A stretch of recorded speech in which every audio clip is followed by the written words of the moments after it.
Bom, pessoal, então, telinha inicial com os assuntos que serão discutidos aqui no vídeo de hoje, os temas do dia.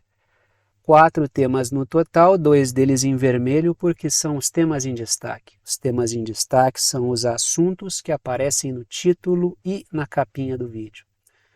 E aqui embaixo um recado que é sempre importante. A minutagem permite que você selecione na linha do tempo o tema que quer assistir, de forma que vocês podem assistir ao vídeo inteiro ou apenas aqueles assuntos que forem do interesse de vocês. E hoje tem Bolívia. Vários de vocês me perguntaram no vídeo de ontem: Thiago, mas não vai falar da Bolívia? Por que não falou de Bolívia? Eu explico por que eu não falei de Bolívia. Não falei de Bolívia porque eu gravo o vídeo sempre no final de tarde e início de noite. Aí eu programo para as 8 horas da manhã do outro dia, ou seja, mais ou menos ali 12 horas antes. No momento em que eu estava terminando de gravar o vídeo, terminei de gravar o vídeo, aí saí, fui conversar com a minha esposa, ela estava vendo TV e apontou para a TV e falou: olha a bagunça que está dando na Bolívia. Então eu já tinha feito o vídeo, não estava sabendo do episódio quando entrei para gravar o vídeo, mas hoje sim vou falar de Bolívia. Não falei ontem porque o fato estava acontecendo no momento em que eu estava gravando, mas eu falei anteontem sobre Bolívia. Né? Fiz uma discussão não sobre o golpe, porque nem tinha acontecido ainda, mas falei sobre um desconforto do governo boliviano a respeito das intromissões dos Estados Unidos. Eu discuti Bolívia, mas acabou sendo antes do episódio, mas não tem problema nenhum, porque hoje a gente passa a régua nesse assunto aí. Mas antes, vamos fazer o nosso percurso habitual. Antes vamos falar aí sobre enxames de bandidos dos Estados Unidos, pró-Estados Unidos, que a Rússia terá que combater. Trago a primeira matéria para a gente abrir essa discussão. A matéria diz o seguinte: grupo pró-Ocidente pede campanha de assassinato na Rússia. Quem deu uma entrevista à mídia britânica falando sobre isso foi esse ex-deputado russo que depois fugiu para a Ucrânia e tem cidadania ucraniana também, que é o Ilya Ponomarev.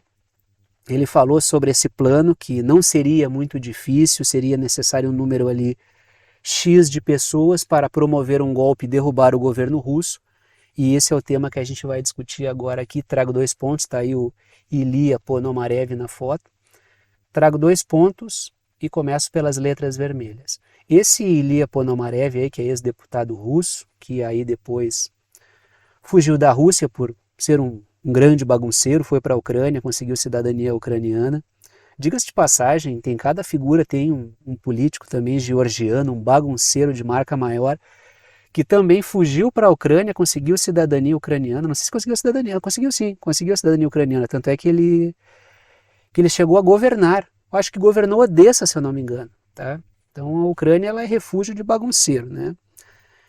E o Ilya Ponomarev diz o seguinte ali, ó, letras vermelhas: o ex-deputado russo irá propor na cúpula da OTAN assassinar o círculo próximo de Vladimir Putin. Essa será a proposta que ele fará. Ele disse que tem pessoal atuando na Rússia, que vai desde setores políticos, passando por agitadores, pessoas que produzem ideias, até pessoas que fazem ações concretas de atividades terroristas. Ele disse que tem um pessoal lá, só está faltando a OTAN injetar o dinheiro, como se não chegasse nenhum dinheiro da OTAN para esse pessoal, mas ele quer mais dinheiro. Ele disse que o movimento pode ser mais eficaz se houver um apoio maior da OTAN a esse tipo de prática.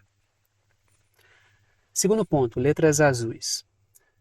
Segundo ele, 5.000 homens são necessários para derrubar o governo na Rússia, lembrando, né, e aí eu coloquei entre parênteses ali que ele é um exilado, foi para a Ucrânia, também tem cidadania ucraniana. Se vocês pesquisarem sobre o Ilya Ponomarev, vão encontrar lá que ele é russo-ucraniano.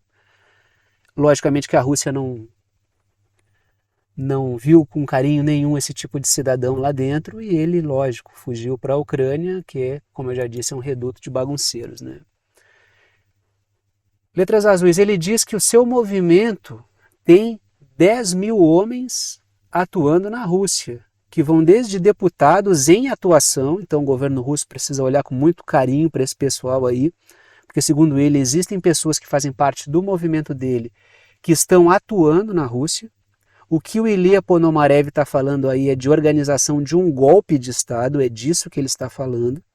E ele está dizendo que existem deputados que estão atuando, que fazem parte do movimento dele, né, do qual ele faz parte, que atua dentro da Rússia, que faz desde agitação política, propaganda anti-Putin ou propaganda pró-OTAN, até pessoal que promove ataque terrorista. A gente tem que lembrar que esse tipo de ataque aí matou, por exemplo, a filha do pensador russo lá, que é o Alexander Dugin, que era Daria Dugina. Colocaram explosivos lá, uma bomba, explodiram o carro dela.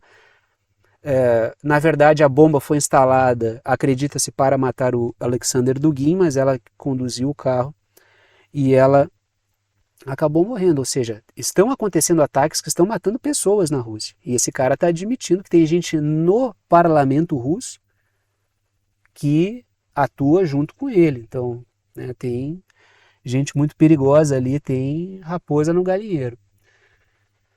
E que tem 10 mil pessoas, que o que é necessário é mais investimento para que a atividade desse pessoal aí seja mais eficaz. Então esse pessoal já está atuando, não é que a Rússia terá que combater, a Rússia já está lidando com essa gente toda aí, que são os bandidos aí pró-OTAN, pró-Estados Unidos. E na próxima matéria eu vou continuar discutindo essa questão de bandidagem pró-Estados Unidos, né? Letras vermelhas. Ele diz que é legítimo matar empresários da indústria bélica, políticos e formadores de opinião, já que apoiam a guerra contra a Ucrânia e contra a OTAN. Quando ele fala de destruir, de matar pessoas do círculo íntimo do Vladimir Putin, não inclui apenas políticos e ministros e tecnocratas que estão próximos ao Putin. Isso inclui empresários que dão suporte ao governo Putin, isso inclui, lógico, ali os próprios políticos que eu citei, e também os formadores de opinião. Acredito eu que esse tipo de atividade, acredito não, isso já está em prática, o grupo dele já atua, e quando a gente fala da Daria Dugina, que era filha, né, do Alexander Dugin, o pensador russo que foi assassinada, ela era uma formadora de opinião. E aí cabem intelectuais, jornalistas, todo tipo de figura, e não está excluído aí também o próprio Alexander Dugin desse tipo de ameaça, que são pessoas que defendem o governo Putin, que defendem uma posição pró-Rússia, todas elas estariam em perigo aí a partir da atuação desse pessoal, e ele vai propor tudo isso aí, todo esse pacote de desgraceira, à luz do dia, na cúpula da OTAN. Lógico que a OTAN publicamente vai dizer que não, também não sei, né? Não queremos, esse tipo de atividade a gente não vai financiar, mas esse pessoal já está atuando. Muitos desses grupos que atuam ao lado desse cidadão aqui que eu mostrei para vocês, que são grupos que atuam e flertam ali, muitos são nazistas, outros flertam, né? Esse pessoal que atua atacando a Rússia, esse pessoal já tem armas e treinamento da OTAN. Isso aí já foi comprovado, já apareceu até, para não dizer que é desinformação russa, na mídia corporativa dos Estados Unidos. Já tem matéria sobre esse pessoal aí andando com armas da OTAN, recebendo treinamento da OTAN, atuando ali como um braço auxiliar da Ucrânia e um braço auxiliar da OTAN contra a Rússia. Então a Rússia vai ter que combater aí mais bandidagem pró-Estados Unidos. Falando em bandidagem pró-Estados Unidos, seguimos nessa conversa aqui. Trago a seguinte matéria da CNN, mídia corporativa, que é para fazer aquele carinho nos algoritmos aí. A administração Biden avança no sentido de permitir que empreiteiros militares americanos se desloquem para a Ucrânia. Vamos colocar isso em pratos limpos. O Biden está falando publicamente, porque isso já acontece. Ele está falando publicamente, a administração Biden está falando publicamente sobre enviar ainda mais mercenários. Quando ele fala de empreiteiros militares, ele está falando de empresas que fazem um trabalho privado. E que, lógico, tem todas as conexões com o meio militar ali, muitos são militares aposentados, figuras que atuam como mercenários. Já comentei várias vezes com vocês.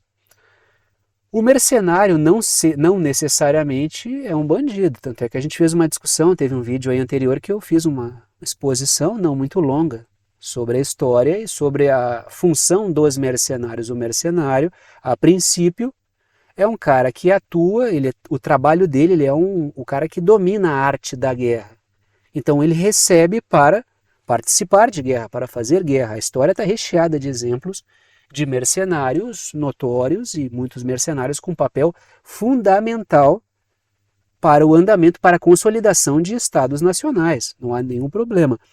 Agora, para mim, mercenário que atua em prol da causa da OTAN, eu vou colocar no pacote dos bandidos, entendeu? Então não vou generalizar todos os mercenários, mas é um canal crítico do projeto da OTAN, da agenda da OTAN. Para mim, a agenda da OTAN é uma agenda criminosa e um mercenário que atua para a agenda da OTAN é criminoso também. Simples assim, né? Não tem nada de... não, estou aqui neutro, estou isento, estou imparcial. Não, a minha posição é uma posição anti-OTAN, anti-oligarquias financeiras britânicas e estadunidenses. O pessoal que segue essa agenda criminosa é bandido, né? Letras verdes.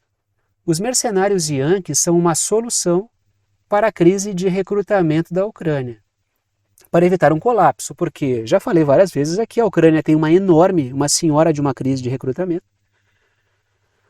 Muitos homens ucranianos já fugiram, outros estão fugindo. Tem casos ali teve até protestos de caminhoneiros, o cara cruza a fronteira com o caminhão e larga o caminhão e sai correndo porque ele não quer ser recrutado. Tem vídeos, vocês já devem ter assistido aos montes esses vídeos, de homens que são pegos na base do mata-leão na rua, os caras puxam, colocam, atiram dentro de uma van e levam o cara. Já vi várias cenas de cidadãos ucranianos saindo no soco com recrutadores que pegam o cara à força para ele ir para o fronte.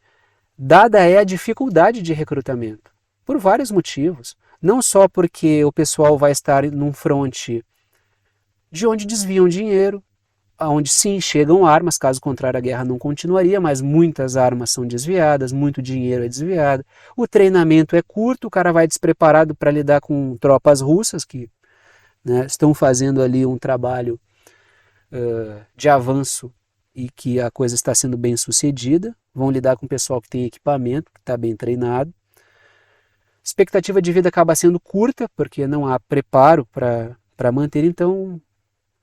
E outra coisa, né? Além do aspecto técnico, tem também o fato de morrer por um governo corrupto até a medula, que é o governo Zelensky. Então, o recrutamento ele não goza de muita popularidade. Por isso, para evitar um colapso por falta de combatentes, o que a OTAN começou a ventilar a possibilidade? Primeiro, de enviar, entre aspas, instrutores, que seria pessoal para lutar, só que disfarçado de pessoal que iria para treinar novos combatentes. Na prática, os instrutores vão lá para lutar. São tropas da OTAN entrando com a desculpa de que são instrutores. Já tem bastante gente da OTAN lutando e bastante gente da OTAN morrendo.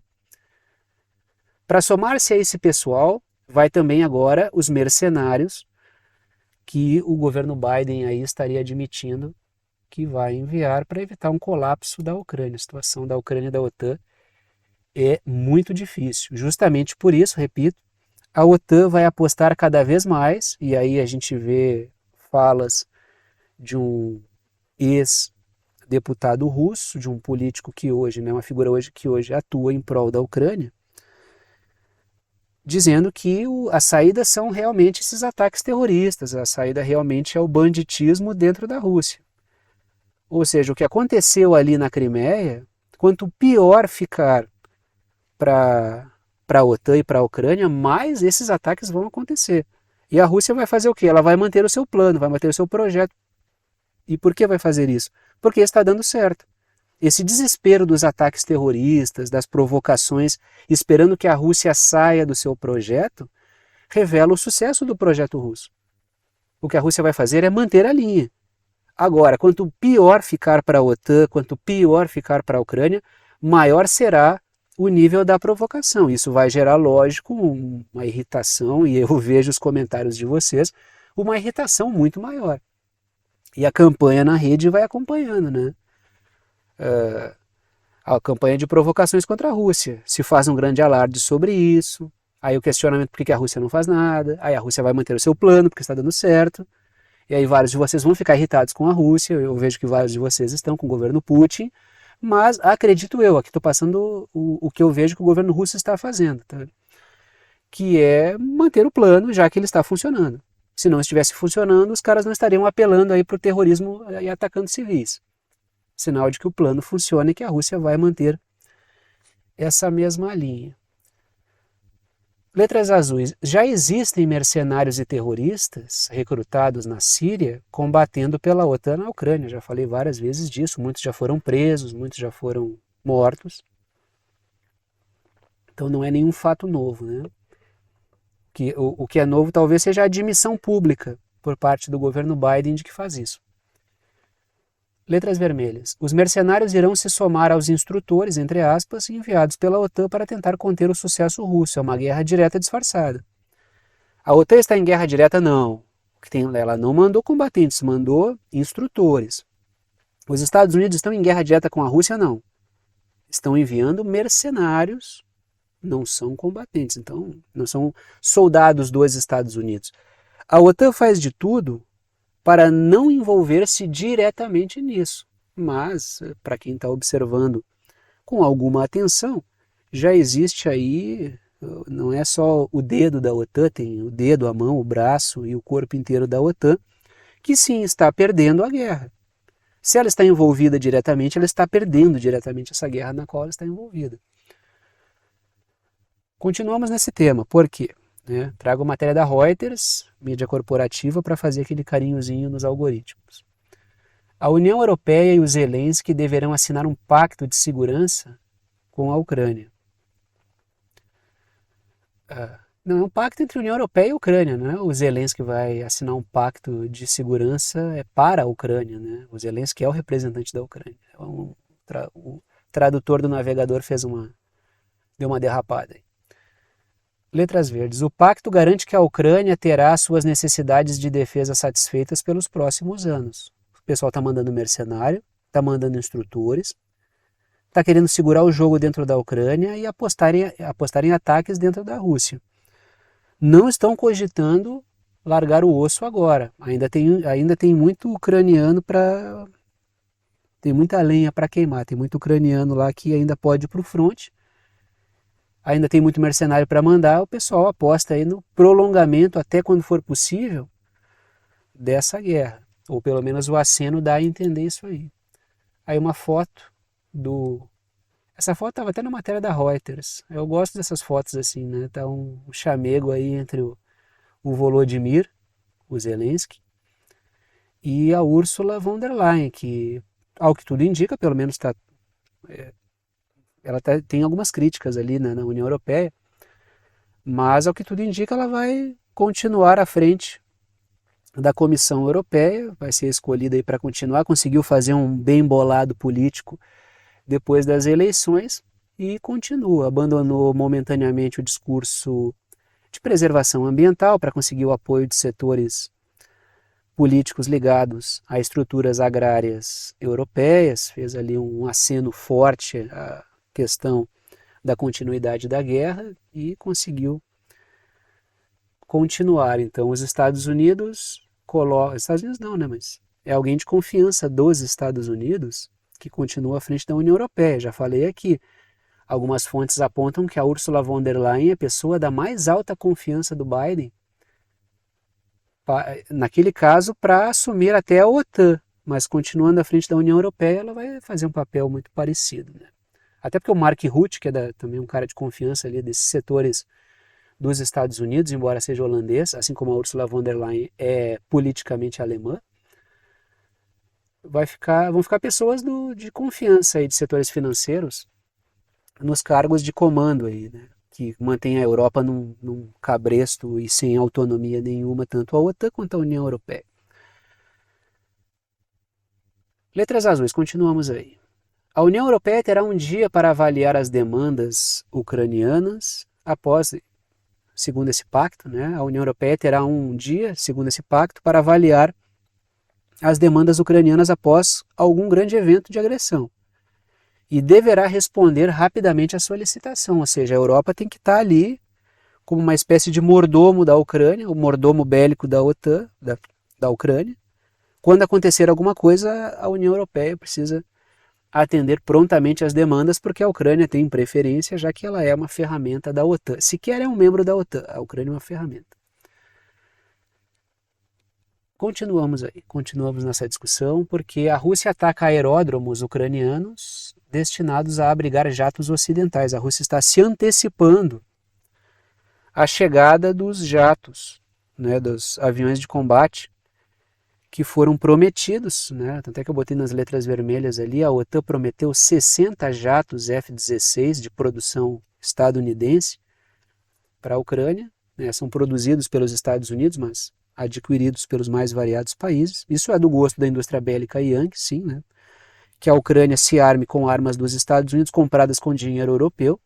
Existe uma crise econômica na Europa, a Europa reduz o orçamento em bem-estar social e para deslocar esse dinheiro para a indústria para setor de defesa, e quem está ganhando muito desse dinheiro é a indústria bélica dos Estados Unidos, que também está ganhando dinheiro vendendo gás, o seu gás mais caro do que o gás russo para a Europa, ocupando espaços de mercado do gás russo, mas mesmo assim tendo que concorrer ainda com o gás russo, que continua forte, dadas as dificuldades ali de prescindir dele na Europa. De forma que os Estados Unidos drenam o crescimento europeu.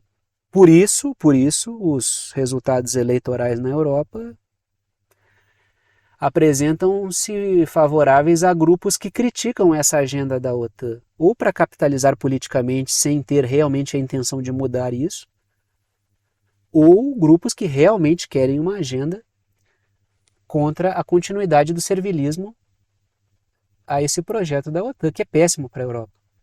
O crescimento europeu econômico está sendo drenado, o bem-estar social, o bem-estar da sociedade, das classes médias e trabalhadoras europeias está sendo roubado pelos Estados Unidos, que constroem uma bolha de submissão dentro da qual a Europa se encontra, e a Europa vai perdendo forças, e quem está sugando essa energia toda são os Estados Unidos. Tanto é que quando a TV fala sobre o crescimento do governo Biden, ele continua satisfatório e até surpreendente. Não é surpreendente, ele está roubando o crescimento da Europa.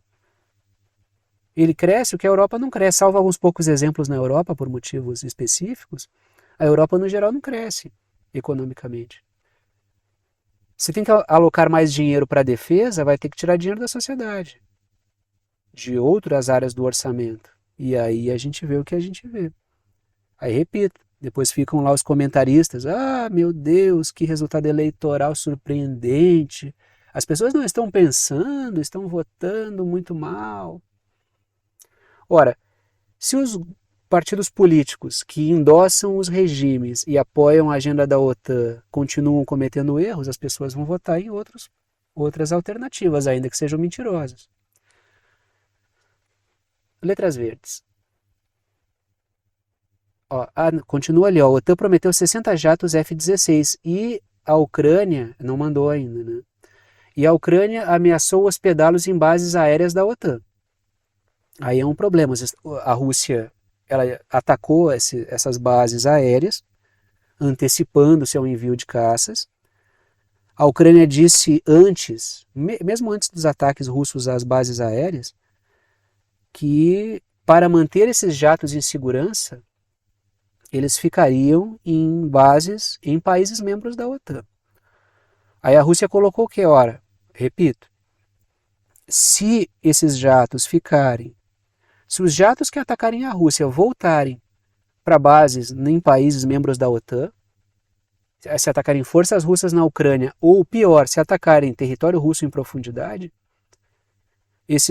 essas bases aéreas na OTAN serão atacadas. E aí é aquela coisa, um ataque a um membro da OTAN puxa toda a OTAN para uma guerra. Não sei como é que a OTAN vai interpretar isso aí.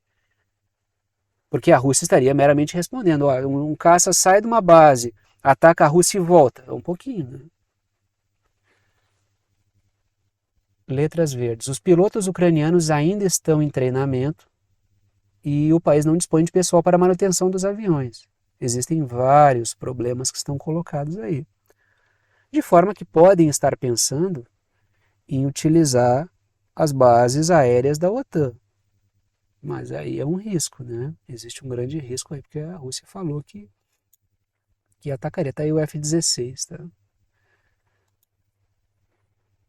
Vamos para o Oriente Médio, porque Israel arrastará a Europa para a guerra. Na verdade, a Europa já está envolvida. Quando a gente olha o ranking ali dos países que mais apoiam Israel, os ataques de Israel na faixa de Gaza, a gente encontra, lógico, os Estados Unidos como primeiro colocado, mas não é europeu, né? Não é um país europeu. Está lá na América do Norte. Só que na segunda posição dos maiores apoios a gente encontra quem? A gente encontra a Alemanha. Mas também está lá o Reino Unido, está lá a França, está lá todo mundo.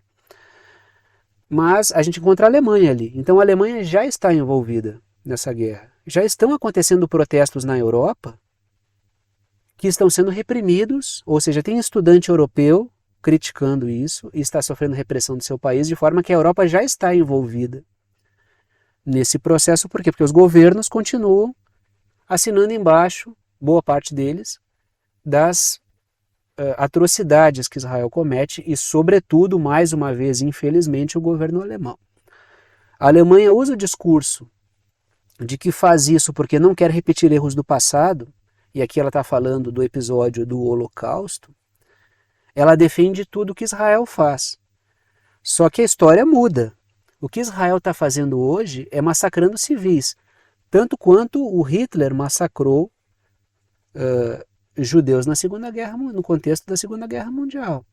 Então, um erro não vai apagar outro. O que a Alemanha está fazendo é novamente participando de uma atividade de matança de povos semitas, de origem semita, porque os palestinos têm origem semita. Então, mais uma vez, a Alemanha está envolvida no episódio de antissemitismo. O antissemitismo diz respeito apenas aos judeus, né? Então, se a gente está falando de antissemitismo, que seria violência contra povos de origem semita, os palestinos são povos de origem semita também. Então, a Alemanha errou no passado com o Holocausto e erra agora, com o discurso de que está corrigindo um erro. A Europa já está envolvida. Mas vamos falar do caso do Chipre, né? Israel arrastará a Europa para a guerra. Trago a seguinte matéria. A Turquia diz que o Chipre tornou-se uma base militar visando Gaza. Na verdade, as bases britânicas no Chipre têm uma função regional de dar suporte aos Estados Unidos, dar suporte a Israel, dar suporte às atividades da OTAN no geral, mesmo sabendo que Israel não é um membro da OTAN, é um aliado extra-OTAN. É uma base de suporte, uma base importante, no local estratégico, no mar Mediterrâneo. Está ali o Chipre pintado de rosa, está o Líbano pintado de amarelo, vamos falar dele, assim como tem um círculo ali na fronteira Líbano-Israel, porque é uma zona de possível guerra nos próximos dias, ou sei lá, né? A tensão está alta. E circulei também em vermelho mais ao sul ali, aquele território pintado de laranja que é a faixa de Gaza. Tá? Território menor pintado de laranja, território maior pintado de laranja é a Cisjordânia, que não está circulada. Né? Trago aí 2 pontos, começo pelas letras vermelhas. A Turquia denuncia que a porção grega do Chipre é uma base militar para ataques a Gaza. Tem uma questão da Turquia com Chipre ali, né? Quem tem dúvidas sobre essa questão, eu sugiro uma pesquisa, porque tem questão de reivindicação, ali tem partes do Chipre que a Turquia...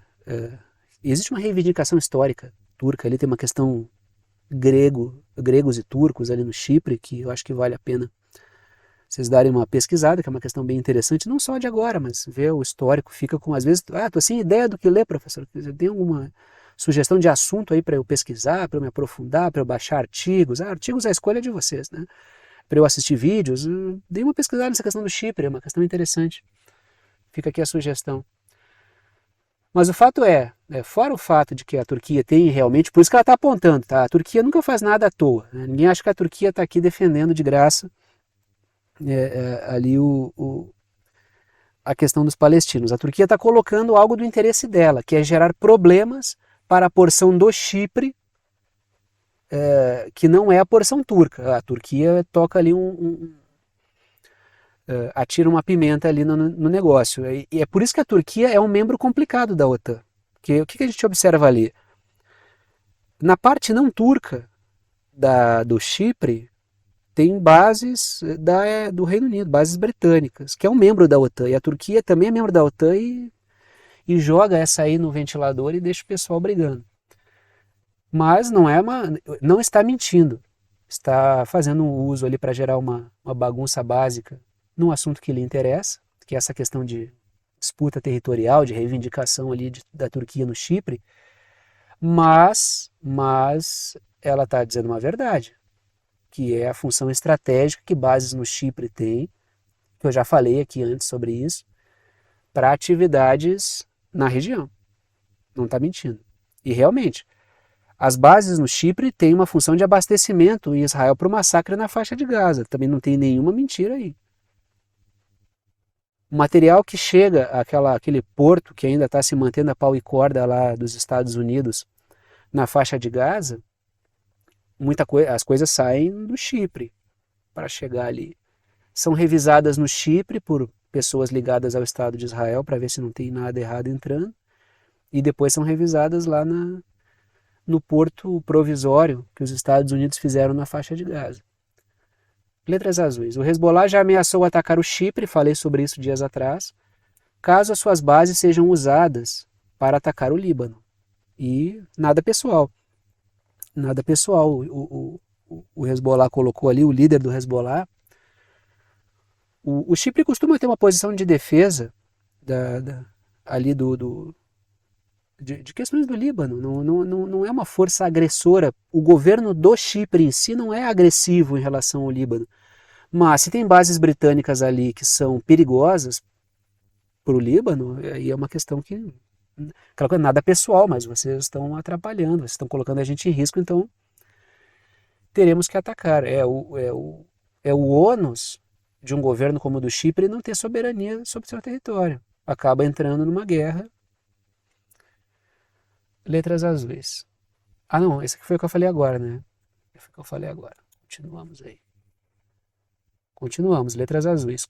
Munições e armamentos partem das bases britânicas no Chipre para abastecer Israel. E ataques aos Houthis lá no Iêmen partem também do Chipre, ou seja, é uma posição estratégica. Quando o líder do Hezbollah fala que se essas bases se envolverem no conflito contra o Líbano, serão atacadas, o Hezbollah ele atua estrategicamente, porque percebam, né? Repito, olhem onde está o Líbano, ali pintado de amarelo, e olhem onde está o Chipre. Se é uma base de abastecimento, se é uma base de onde partem ataques das bases britânicas, os Estados Unidos atuam ali nas bases britânicas também. Não tem como não ver como pontos de ataque. Isso aí é impossível. Não é o Hezbollah que está gerando um pânico que puxa a Europa, já que o Chipre é membro da União Europeia, para dentro da guerra. Quem está fazendo isso é Israel, que envolve a OTAN envolve o Chipre numa guerra que acontece no seu entorno. Por isso que eu coloquei o título: Israel arrasta a Europa para uma guerra. A Europa já está envolvida nisso. Letras vermelhas. A União Europeia já disse que irá intervir se o Hezbollah atacar bases no Chipre. E isso arrastaria a Europa para uma guerra. É a entrada não assim indiretamente, seria uma entrada direta, porque o Chipre, como membro da União Europeia e estando ele envolvido diretamente numa guerra, porque está sendo atacado, isso puxa a Europa. Isso pode ser usado para tentar promover alguma coesão em torno da causa de Israel a partir do Chipre e jogar a União Europeia para dentro disso. Por quê? Porque Israel passa trabalho em termos de imagem na Europa. A gente vê vários países europeus reconhecendo o Estado palestino e também vários países europeus criticando o massacre de Israel em Gaza. O Chipre poderia tentar gerar o quê? Uma comoção diferente, mas eu não acho que isso vá ser muito eficaz. A imagem de Israel está muito degradada em vários países. Continuamos aí. Matéria na verdade é um artigo do Haaretz, do Ehud Olmert, que é esse cara aqui, ó. Ele é ex-primeiro-ministro de Israel, tá? Chegou a ser preso até, né? Teve preso aí por condutas inadequadas na política israelense, esteve preso aí, acho que por causa de corrupção, se eu não me engano, né? E já passou pela prisão. E ele diz o seguinte: eu acuso Netanyahu de traição. Por falar em possível prisão por causa de corrupção, Netanyahu também está na fila pelo mesmo motivo. Ele acusa o Netanyahu de traição. Por quê? Letras verdes. O ex-primeiro-ministro, o Ehud Olmert, ali, ele acusou o Netanyahu por colocar a guerra, a continuidade da guerra, para fins políticos. O Netanyahu não vê, como é que eu vou dizer para vocês, ele não vê futuro político para além dessa guerra. Ele não consegue enxergar a sua sobrevivência política para além da guerra. Por isso ele se gruda nessa guerra e não solta mais. Porque depois que passar esse cenário de guerra, vai o quê? Tudo vai ser passado a limpo. Né? Tudo não. Daquele jeito, né? Varrendo coisa para baixo do tapete. Mas alguém vai ter que achar responsáveis. Vão ter que achar responsáveis e ele está lá como figura de proa e vai ter que responder por muita coisa. Sem contar que o fim da guerra, o fim dos massacres, para ser específico, né, é uma guerra de guerrilha com Hamas, mas é massacre de civis. O fim desse processo de guerra e massacre e expansão colonialista representa que os grupos ultranacionalistas, ultrarreligiosos, ultrasionistas israelenses ali, Ben Gvir, Smotrich, já ameaçaram desacoplar do apoio ao Netanyahu. Assim ele perderia a maioria, caso ele permitisse o fim dessas operações militares, e perdendo maioria ele cai do poder e vai ter que responder por tudo que ele já tinha nas costas, que não era pouca coisa, e por tudo que veio depois. Isso depois, eu digo depois do 7 de outubro e todos esses massacres aí. Tanto é que o próprio Ehud Olmert, ele fala que o Netanyahu tem que ser julgado por tribunais israelenses e condenado pelo que ele fez. Ele tem que ser julgado por tudo que ele está fazendo. Ele aponta que a economia de Israel está esfacelada. Ele aponta que Israel já teria torrado nesse processo como um todo 60 bilhões. Eu não sei se foi no texto dele ou se isso eu li num outro texto separado. Agora não, mas estou trazendo esse número aí. Teria torrado 60 bilhões, o equivalente a 60 bilhões de dólares nesse processo aí. Muitas empresas quebraram no processo, existe aí a questão portuária que está sendo prejudicada em Israel também. Existem cidades sendo esvaziadas por causa da tensão que ele vai arranjando com outras forças regionais, de forma que Israel está se complicando bastante. E ele ainda coloca, e a gente ainda tem no horizonte a perspectiva de ter que pagar pela reconstrução de Gaza, porque foi uma destruição feita pelo exército de Israel. Ele não fixa em nenhum momento em prol das vidas de civis inocentes, as vidas palestinas. Nem vai fazer porque a maior parte da população israelense, a franca maioria, dá para dizer 2/3 para mais da população israelense, apoia o que está acontecendo em Gaza. Tá? Então ele é um político. Ele aproveita para surfar uma onda. Mas ele não vai se indispor politicamente. Né? Se ele tocar na questão das vidas civis, ele já vai ser taxado de pró-Hamas, apoiador de terrorista, e até porque ele próprio talvez nem pense nada de vida de civis palestinos. Né? E tá aí o cara, né? Já mostrei ele. Ele pincela no texto, né? Pincela no texto alguma coisa sobre a violência ali, mas ele não mergulha nisso. Ele sai disso com velocidade, porque não é popular. Ser israelense e criticar o massacre de civis palestinos é impopular, porque os ataques são muito populares. Parte da população queria até que a violência fosse maior. O que a população critica é os reféns de Israel que ainda estão lá na faixa de Gaza. Tá? Só para colocar a par aí que o pessoal de Israel não está dando muita bola para a vida civil palestina. Letras azuis. Ele culpa o primeiro-ministro, ele culpa o Netanyahu por prolongar a guerra em Gaza por interesse político, por provocar o Hezbollah e por fortalecer colonos invasores milicianos. São esses grupos aí que veem na expansão colonialista, setores imobiliários inclusive, uma das causas. Querem ocupar parte do Líbano, assim como avançam sobre a Cisjordânia, assim como já fazem encontros para discutir resort de luxo à beira-mar na faixa de Gaza.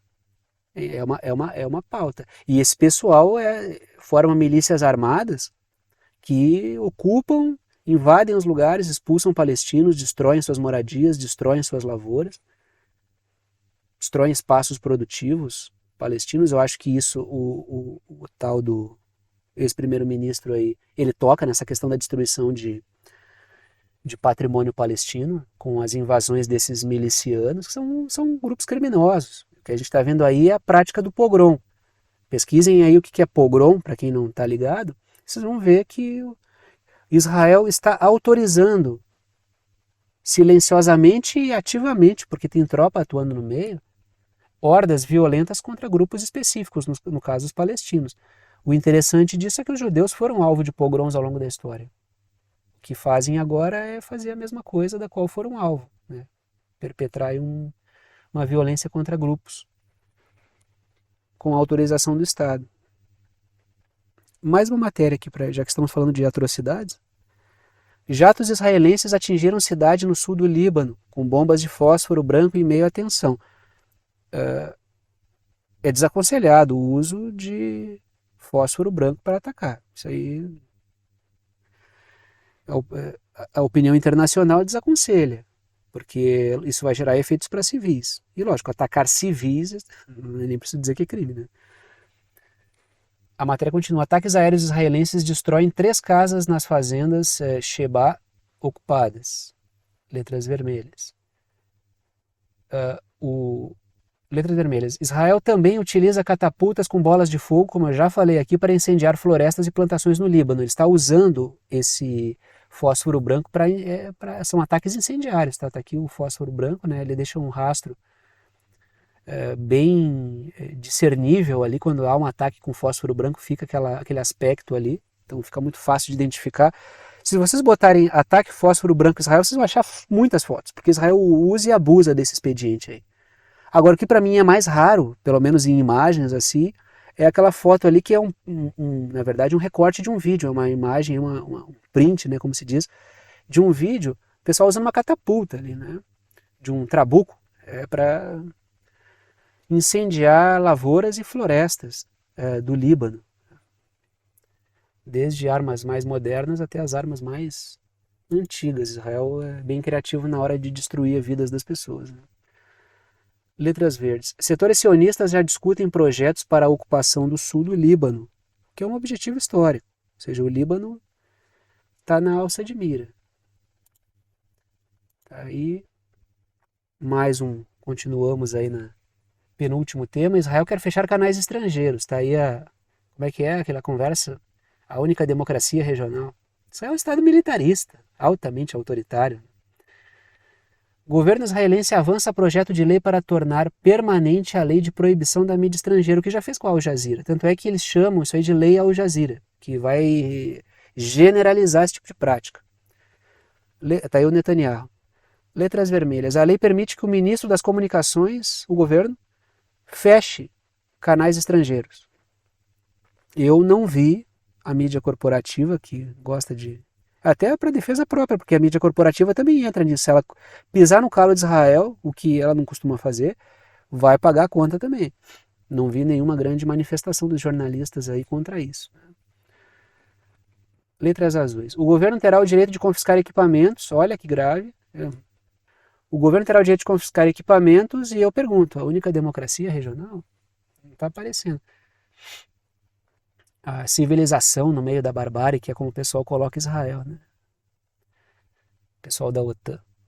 Letras azuis. Israel quer evitar que informações sobre o massacre saiam e ganhem o mundo e que a sua própria população tenha acesso ao que acontece em Gaza, ou seja, quer evitar que a sua população tenha acesso ao que acontece em Gaza e que informações saiam dali.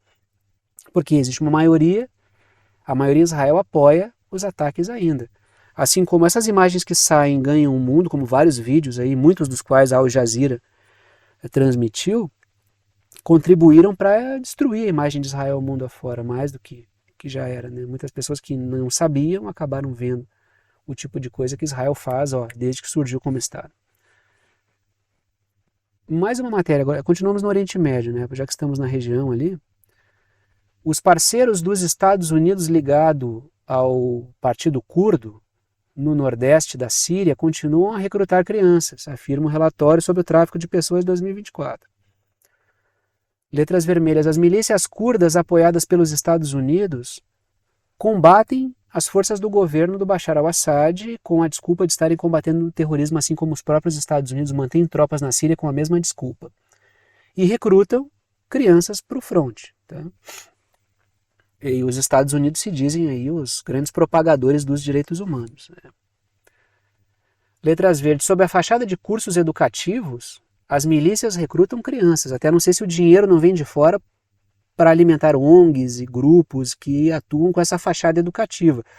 Muito bem, pode ter dinheiro da USAID para grupos educacionais, que na verdade são esses grupos que recrutam criança para lutar. Aí, né? Lembrando que a OTAN explora a causa curda. Todo lugar onde a OTAN, onde os curdos estão, né, os curdos ali são minorias em vários estados diferentes, deixa eu botar aqui no mapa, né? Tem curdo na Síria, tem curdo na Turquia, tem curdo no Iraque, tem curdo no Irã. Todo lugar onde os curdos estão, e reivindicando seu próprio território, né, seu próprio estado, os Estados Unidos alimentam esses caras para gerar bagunça. Jogam os curdos contra o governo da Síria, usam os curdos contra o Iraque e usam os curdos contra o Irã. Na Turquia pegam mais leve porque o governo turco é membro da OTAN. Mas eles usam de maneira instrumental. Não criaram a causa curda, eles usam a causa curda. Né? Aí chegamos ao caso da Bolívia, tá? Vamos falar um pouquinho nesse final de vídeo aqui sobre o caso da Bolívia. Tentativa de golpe fracassa na Bolívia. Vários estão dizendo que acharam estranho, vários... Olha, foi uma tentativa de golpe, mas que teve uma adesão baixíssima. Tá? Vamos entender esse processo aqui. E vou trazer também algumas hipóteses que eu vi que apareceram. Tá? Não sou eu que eu vi que as coisas apareceram ali. General boliviano preso e acusado de golpe após confronto dramático com o presidente. Teve aquela cena do vídeo do Luiz Arce, né, dizendo para o cara sair daqui, né, tira tuas tropas, não vai dar golpe. Assim, vocês viram, todo mundo acho que assistiu esse vídeo aí. Não é novidade golpe na Bolívia. O Evo viveu uma alguns anos atrás que a mídia não chama de golpe, diga-se de passagem. Né? A mídia não chama isso de golpe, é justamente o que eu coloco nas letras vermelhas. A mídia chama agora de golpe, porque ela está nessa... A OTAN, ela adotou esse discurso... Adotou não, ela sempre teve, mas ela está reforçando essa coisa antifascista, anti-autoritária, pró-democracia, contra golpes militares e assim por diante. Então ela se viu... A mídia se viu numa situação de chamar agora de golpe, porque o governo do Luiz Arce é um governo eleito pelo voto, inquestionável, a mídia não conseguiu questionar, se pudesse o faria, até porque houve uma grande comoção depois do golpe contra o Evo, houve ali um grande movimento popular contra aquele golpe, mas chama o episódio contra o Evo Morales, que foi um golpe militar, que foi chancelado pelas oligarquias bolivianas, foi um golpe militar com as forças de segurança clássico apoiado por forças estrangeiras. Houve ali um golpe clássico, e o Evo foi chutado do poder. A mídia chama aquele episódio de deposição do Evo, de renúncia do Evo Morales. Numa cara de pau absurda. Ora, se tivessem conseguido depor o Luiz Arce, chamariam também de renúncia ou de deposição? É uma pergunta que fica na minha cabeça. Né? Letras azuis. O líder do golpe havia sido demitido dias atrás por ameaçar prender o Evo Morales. Isso já faz parte do próprio contexto. Que se o Evo Morales concorresse às eleições, ele iria prender. Aí o cara era um agitador, um típico agitador no meio das Forças Armadas, e ele foi demitido. E aí, é esse mesmo cara, alguns dias depois, acho que isso aconteceu na terça, alguns dias depois ele vai fazer essa movimentação aí para tentar, poucas horas, até horas depois, né, vai fazer esse movimento para tentar depor o, o Luiz Arce naquele movimento que houve ali, né, que sem não teve adesão, né. Foi um movimento bastante, todo mundo até, estou entendendo esse processo que aconteceu ali. Motivos existem, vários. Golpismo na Bolívia? Existe. Só achei o movimento, né, bastante fraco para o movimento de golpe. Né? Não houve preparação, não houve, ou pelo menos a preparação ou foi mal feita ou feita por pouco tempo, mas não teve adesão. Muito pouca adesão. Ia ter aquele pessoal lá, sempre, né, de setores pró-neoliberalismo na Bolívia, com a bandeira da Bolívia. Agora não teve não foi nem perto do que aconteceu com o Evo Morales, por exemplo. Letras azuis. Então aí o cara pensou que daria para fazer a mesma coisa. Né? O general alegou que uma das funções do golpe era soltar presos políticos, e a mídia endossa esse termo, presos políticos, porque Jeanine Áñez e outras figuras políticas que governaram a Bolívia após golpe são golpistas. Eles estão presos por golpismo, por atacar o Estado de Direito. É por isso que eles estão presos. Eles não são presos políticos. Teve canal da mídia corporativa, aqueles que são canais dos Estados Unidos aqui, que tem um escritório aqui, por exemplo, e tem estúdio aqui, mas são canais dos Estados Unidos, eles endossam essa tese. Eles quase criaram a ideia ali de que é uma confusão na Bolívia e que o governo Luiz Arce é tão ditatorial quanto o cara que tentou dar o golpe. Agora, outra, que é a mídia brasileira, mas que defende os Estados Unidos, eles endossam essa tese de que é uma confusão, que tem preso político lá. Não, esses caras que estão presos são golpistas. Jeanine Áñez e companhia são golpistas. E o general trouxe isso como aí uma tentativa para dar respaldo ao seu movimento de tentativa de golpe, que não teve, repito, até porque né, houve um episódio recente que levou à prisão pessoas golpistas. Muita gente pensou duas vezes antes de embarcar no processo. Porque, opa, eu posso ser a Jeanine Áñez amanhã. Aí não embarcou, vários setores de segurança também ficaram meio assim, e aí a coisa não teve adesão. Então, foi um erro de cálculo, né, teria sido um erro de cálculo num golpe mal sucedido. Letras vermelhas. Os Estados Unidos tinham motivos para aguardar, sem esperança, o sucesso do golpe. Até a postagem não sei se foi do Biden, do governo dos Estados Unidos agora, não me recordo exatamente. Foi muito tímida, assim, né? Não, algo do tipo, vamos evitar os ânimos exaltados. Não teve eu não vi, pelo menos até agora. Pode ter tido, mas não passou por mim. Se tiver, por favor, me comuniquem. Uma condenação clara da tentativa de golpe. Não, o golpe contra o Luiz Arce, critico o golpe militar, tentativa de golpe contra o Luiz Arce. Eu não vi a coisa articulada dessa forma.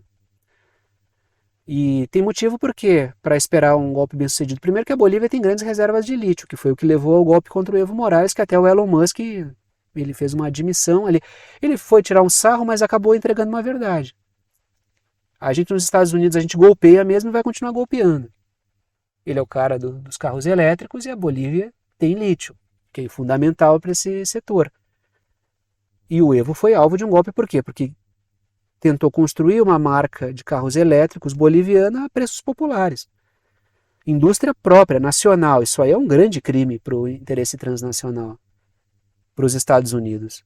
Ninguém ofende mais os Estados Unidos do que alguém que aposta num Estado forte e soberano com uma indústria própria e forte de tecnologia. Isso aí é uma afronta. Por isso que o Evo é tratado como é.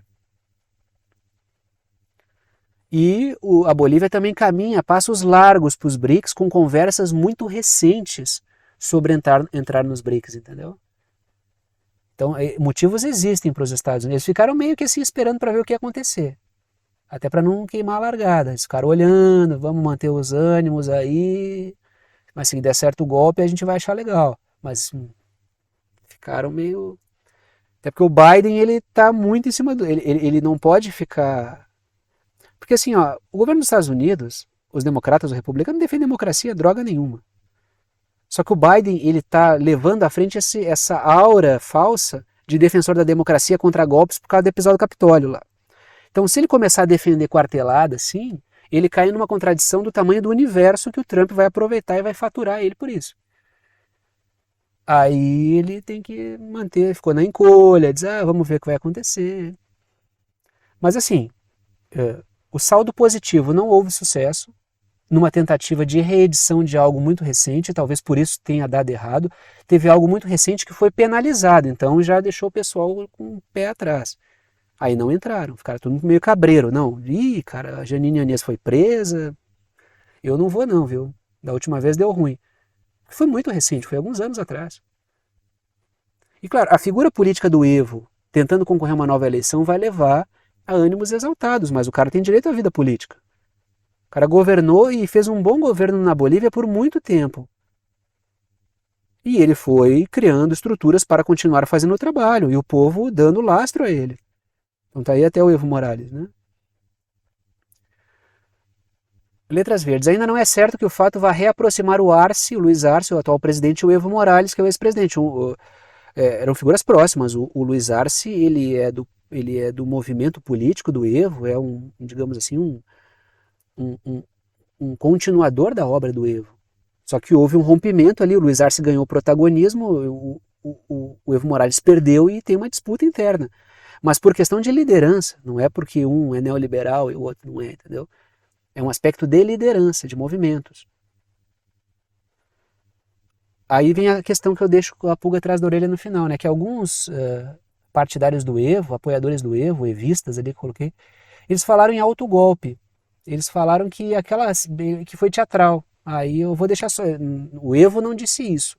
Algumas pessoas políticas próximas a ele disseram aquele episódio do cara enfiando o dedo na cara do general, que foi um teatro para fortalecer a figura do Luiz Arce diante da figura do Evo Morales. O Luiz Arce não toma golpe, o Evo toma.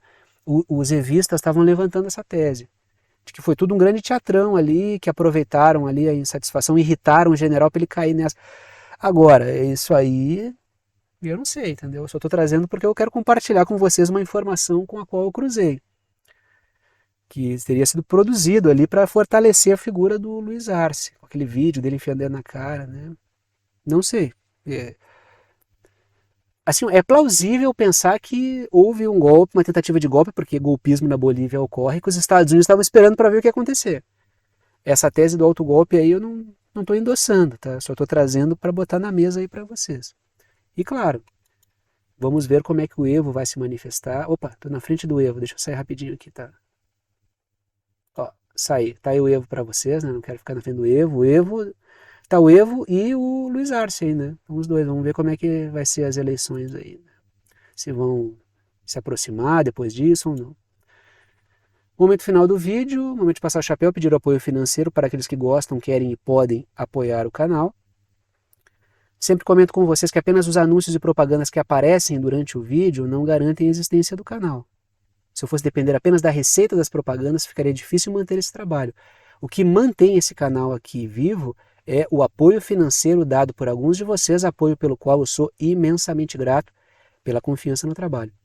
Estão aí as 3 formas de apoio, vocês escolhem uma delas, aquela que for mais prática para vocês.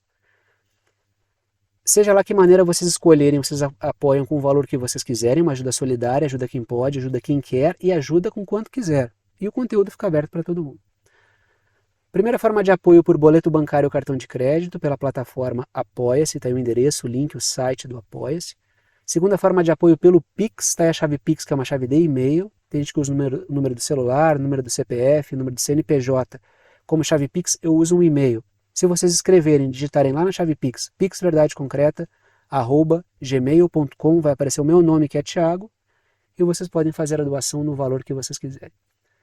Terceira forma de apoio é pelo botão Seja Membro. Fica aqui embaixo do vídeo, ajuda direto pelo YouTube e tem várias faixas de valor ali para vocês escolherem.